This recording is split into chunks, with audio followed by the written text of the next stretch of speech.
Salut à tous, c'est Brice pour la chaîne Une Bolée d'air et on va voir ensemble ce petit étui à filtre, petit étui Freewell. J'ai juste en fait ça va être un unboxing. Alors d'habitude je fais pas du tout ça, mais c'est parce que je vais le retourner tout de suite. Hein, vous allez comprendre pourquoi.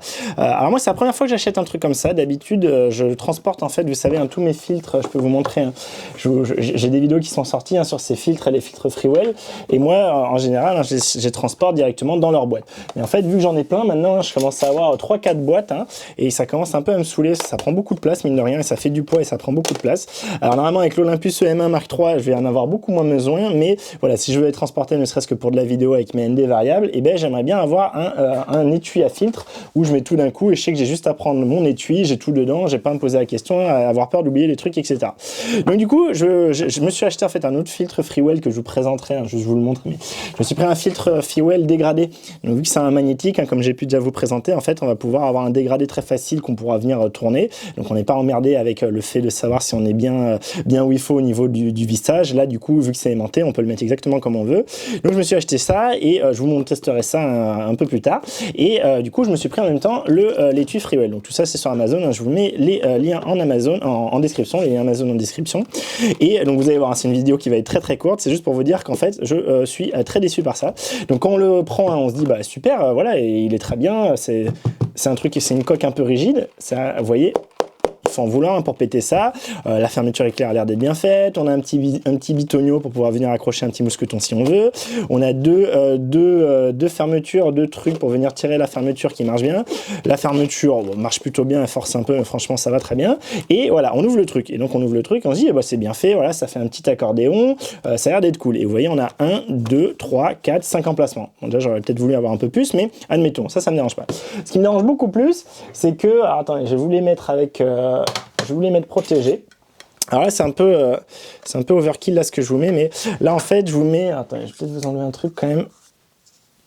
Non, je vais pas enlever, ça va me faire chier de le remettre. Attendez, hein, je vous mets quoi? Qu'est-ce que je vais bien pouvoir vous mettre? Je vous en mets un peu plus ou pas? Parce que je trouve pas mon motherfucker, je trouve pas mon...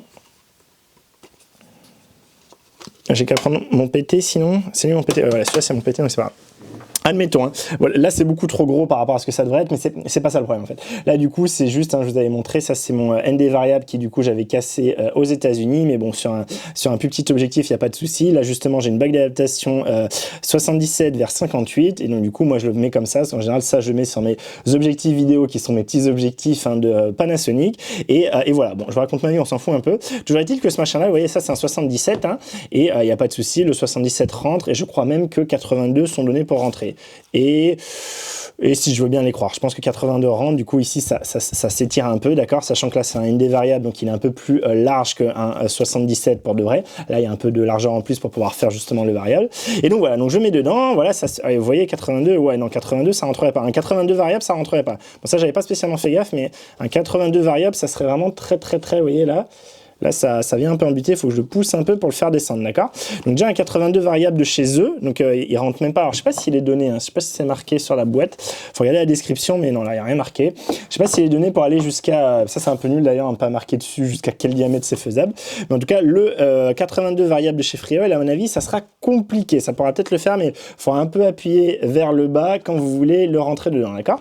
Donc ok, après il se referme, il n'y a pas de souci. Mon gros souci, alors ça je vous dis, hein, c'est la première fois que j'ai un porte-fil comme ça. Et donc c'est peut-être le cas pour tous les porte-fils, mais ça me paraît complètement aberrant. C'est que cette matière, alors c'est compliqué de vous montrer, mais ça là, vous entendez? Ça là, c'est pas du tout doux, c'est pas du tout du doux, c'est pas du poil de yak, hein, c'est pas, vous savez, du poil de chamois, c'est exactement comme ce que vous avez là. Mais c'est vraiment du synthétique, vous savez, comme on a sur les sacs. Du synthétique qui a l'air très solide, enfin je sais même pas si on appelle ça du synthétique, mais voilà, un tissu non doux, ça serait pas plus du jean ou du kawaii que d'un truc de peau de chamois qu'on ferait pour nettoyer ses lunettes ou son objectif, d'accord? Donc moi ça, rentrer mes filtres très chers, tout beau là-dedans, ça m'emmerde bien parce que ça veut dire qu'ils peuvent à mon avis, hein, franchement, très facilement, peut-être pas très facilement, mais ils peuvent se rayer contre ce matériau. Donc rien que pour ça, moi ça me va pas. Moi je veux quelque chose de doux dedans, évidemment. Ça me paraît aberrant qu'on fasse un porte-filtre comme ça. Alors vous dites-moi en commentaire hein, si vous êtes habitué au porte-filtre et que 90% sont comme ça et que du coup c'est comme ça. C'est vrai que j'ai beaucoup de mal quand vous regardez la fiche produit de lui, hein, par exemple, bah, il vous montre pas du tout l'intérieur. Et sur les autres porte-filtres que j'ai pu voir, même les Nisi, là c'est ça ils s'appellent je crois, même sur eux, j'arrive pas trop à voir l'intérieur. On voit pas souvent, il n'y a pas les photos de l'intérieur, on voit pas du coup la matière. Mais là je suis très déçu. Moi même ce filtre là qui est pété, vous voyez, j'ai pas envie qu'il soit collé avec d'autres et du coup ça vienne appuyer et que potentiellement on ait ça qui vienne rayer du coup vu que c'est un truc assez pas abrasif mais en tout cas assez agressif, moi ça me fait peur. Donc voilà, donc je retourne ça, je vous personnellement le déconseille, mais voilà j'insiste, hein, dites-moi en commentaire si c'est moi qui suis un peu parano et que tous les porte-filtres sont comme ça, mais j'espère que c'est pas le cas parce que moi clairement je veux un truc doux, je veux un truc et j'ai pas envie d'avoir, je sais qu'il y en a qui individuellement les mettent dans une petite pochette douce et après ils la rentrent dedans. Moi c'est pas mon but c'est de les sortir vite, pas me faire chier et du coup évidemment comme d'hab, hein, du coup évidemment je veux que ce soit directement doux dedans. C'est dommage qu'à côté de ça, c'était de mes recherches, c'était celui que je trouvais le mieux fait, hein, du peu que je voyais. Vous voyez, voilà, c'est dur, c'est rigide, il est pas trop grand, pas trop petit. Moi, 4 filtres, c'est à peu près ce qu'il me faut, j'en ai pas tellement besoin de plus, 4-5 filtres au max. Donc voilà, c'est dommage qu'à côté de ça, il est bien, mais ce matériau-là à l'intérieur, hein, voilà, j'essaie de vous le remontrer peut-être avec un angle différent, une lumière différente. Voilà, ça moi c'est une niette, hein. Et pourtant là vous voyez on a bien un peu des petits élastiques, voilà c'est pas trop, c'est bien pensé, mais le matériau pour moi est à chier, donc ça va repartir dans la petite boîte et repartir vers Amazon en avant Guingamp, retour produit.